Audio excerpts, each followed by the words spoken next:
Good afternoon and welcome to Baina Midday News, coming to you live from Benab House, Atomic Junction, Medina.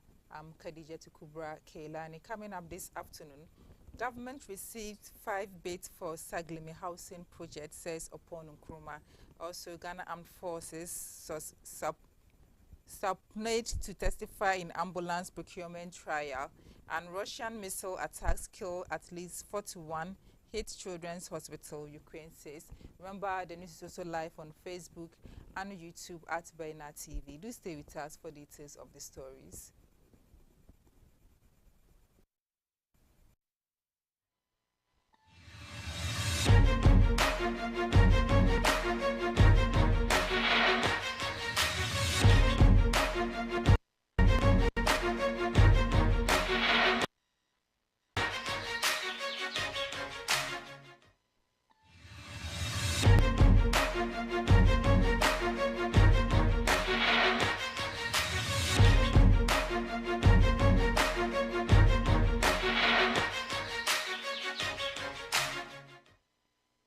Thank you for staying with us. Now the stories in details. The Ministry of Works and Housing has received 5 bids pending the evaluation by an independent entity tasked with selecting a bidder to complete the over 1,500 unfinished units of the Saglimi housing project. According to the Sector Minister, Kojo Opon Nkrumah, the Public Procurement Authority will assist the ministry in selecting an independent evaluation entity on Wednesday. According to the minister, the entity will evaluate the 5 bids and submit a report as part of the government transparent process to secure a partner for the Saglimi housing project. Following the bid submissions, Mr. Opon Nkrumah informed the media that the chosen accounting firm would present the evaluation report within 7 days, after which the preferred bidder would be selected to complete the project. According to him, the ministry has already requested the Public Procurement Authority to help in selecting an independent evaluation entity. He added that 4 organizations have been pre-qualified by the Public Procurement Authority, out of which 1 will be selected.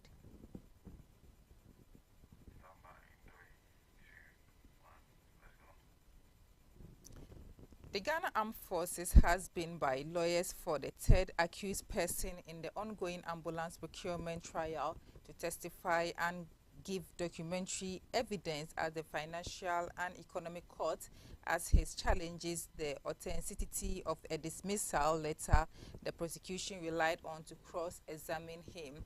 Deputy Attorney General Alfred Yabua, during cross-examination of Richard Japa, sought to suggest to the court that the witness was dismissed from the Ghana Armed Forces for persistent acts of misconduct and heavy indebtedness to individuals and institutions.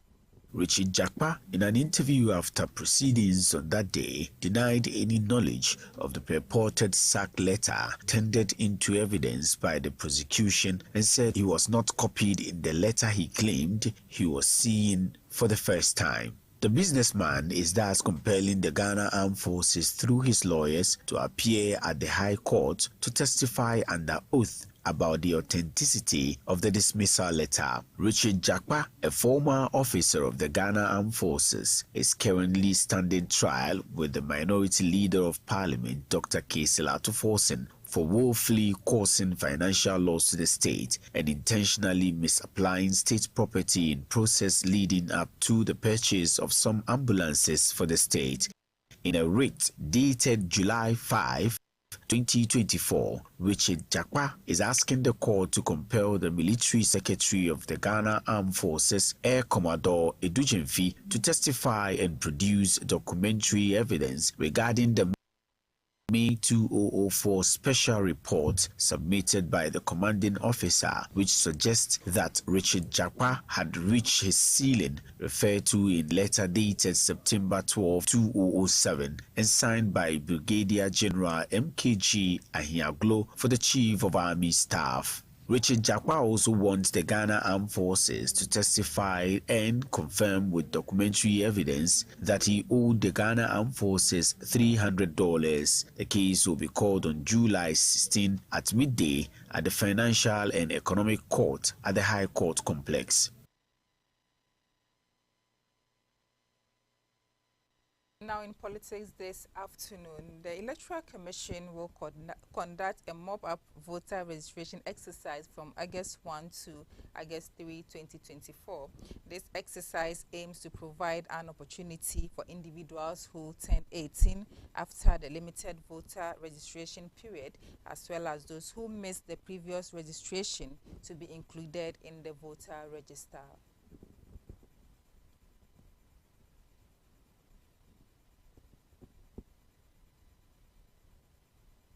In addition to the mop-up registration, the Commission also announced a voter exhibition from August 20 to August 27. This exhibition will allow registered voters to verify their details and make necessary corrections ahead of the elections. The chairman of the Electoral Commission, Jane Mensah, speaking at a press conference on Monday, July 8, shared this information during a visit from the Election Security Task Force. The task force, led by Inspector General of Police Dr. George Ekufu Dampari, debriefed the Commission on the election security performance in the first half of the year. The Electoral Management Body emphasized the importance of these exercises in ensuring a comprehensive and accurate voter register, underscoring its commitment to facilitating a fair and transparent electoral process.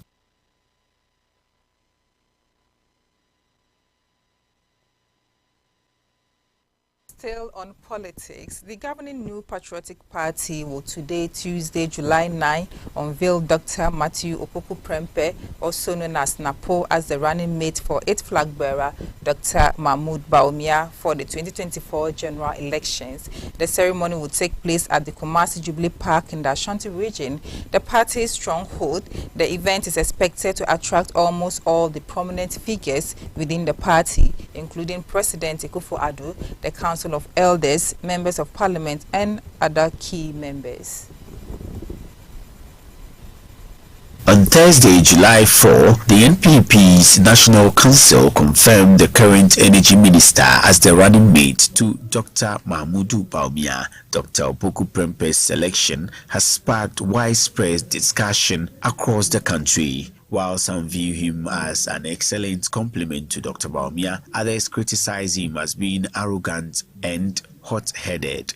President Akufo-Addo has expressed his strong support for the duo, describing them as an excellent pairing and voicing his confidence in their potential to secure victory for the NPP in the elections. In a statement to journalists, President Akufo-Addo highlighted the strengths and leadership qualities of both Bawumia and Opoku Prempeh, emphasizing their suitability to lead the party and drive Ghana forward.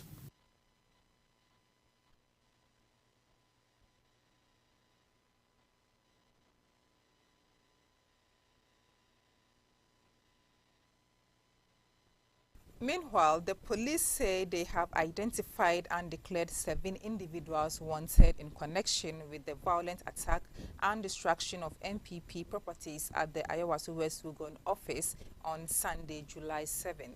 The chaos that erupted at the NPP office has left the community in shock, and the authorities scrambling to restore order. The suspects, now on the run, have been named by the police as follows: Alhaji Isa Kamara, Theophilot Kozo Bezra, Abdullahi Victoria Naimatu Nadole, Hope Azra, Francis Agbesi Funu, Thomas Hemelo, and Christian Biakuse. The police say efforts are being intensified to apprehend these individuals as it works around the clock to ensure they are brought to justice. Amid this investigation, one suspect, Judith 3C, was apprehended earlier and is currently in police custody assisting with the investigation. According to the police, her cooperation is expected to provide valuable insights into the incident and the whereabouts of the other suspects. As the investigation continues, the public is urged to remain vigilant and report any information that may lead to the arrest of the wanted individuals. The police have assured the community that justice will be served and peace will be restored.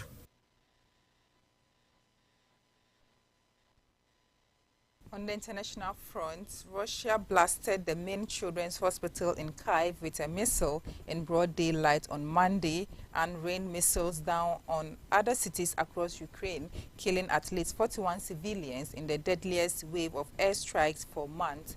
Parents holding babies walked in the streets outside the hospital, dazed and sobbing after the rare daylight aerial attack. Windows had been smashed and panels ripped off, and hundreds of Kyiv residents were helping to clear debris. President Zelensky, who stopped in Poland before heading off to Washington for a NATO summit, put the death toll at 37, including 3 children. More than 170 were injured, but tallies of casualties from the sites of the attack in different regions totaled at least 41. Writing on the Telegram messaging app, Zelensky said more than 100 buildings had been damaged, including the children's hospital and a maternity center in Kiev, children's nurseries, and a business center and homes. The Interior Ministry said there had also been damages in the central cities of Kryvyi Rih and Dnipro and 2 eastern cities. The government proclaimed a day of mourning on Tuesday for one of the worst air attacks of the war, which is said demonstrated that Ukraine urgently needed an upgrade of its air defense from its Western allies.